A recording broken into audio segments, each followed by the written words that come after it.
Nilisikia kuna mtu mmoja anasema kwamba anachokifanya Jose sasa hivi ni ujinga, kwamba hana influence kubwa ya kumfanya yeye stream.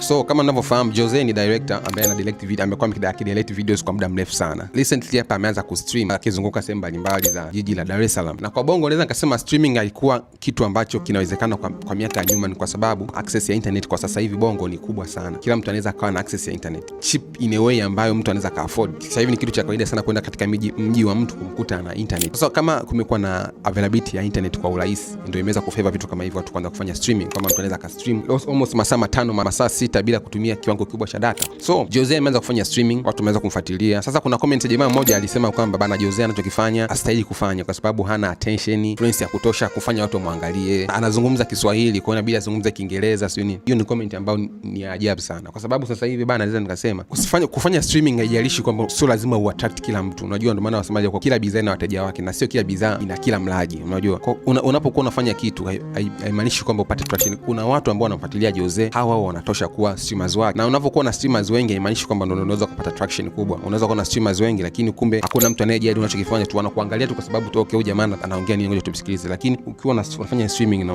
unajua una loyal fans wako, hata tuseme 50, hao wanatosha sana kutengeneza audience, kwa sababu hao ni watu ambao mkikutana watu 50 hivi mmekaa, ni group kubwa la watu. Hata kama useme uje na product fulani, ni watu ambao wanaweza wakakusupport. So kweli Jose anachokifanya ni kitu kizuri sana, na naweza nikasema kwamba Bongo pia na sisi tumeanza ku gain traction ya vitu ambavyo mwanzoni vilikuwa ni vitu vya watu fulani au vya nchi fulani.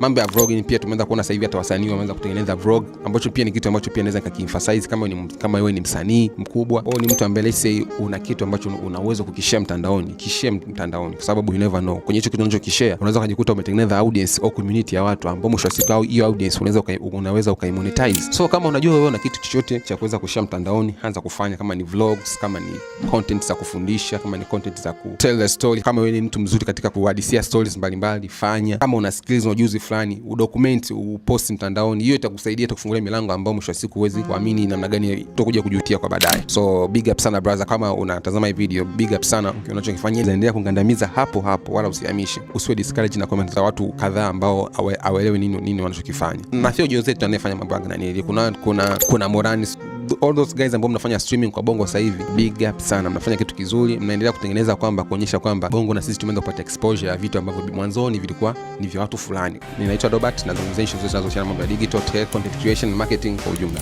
Hala.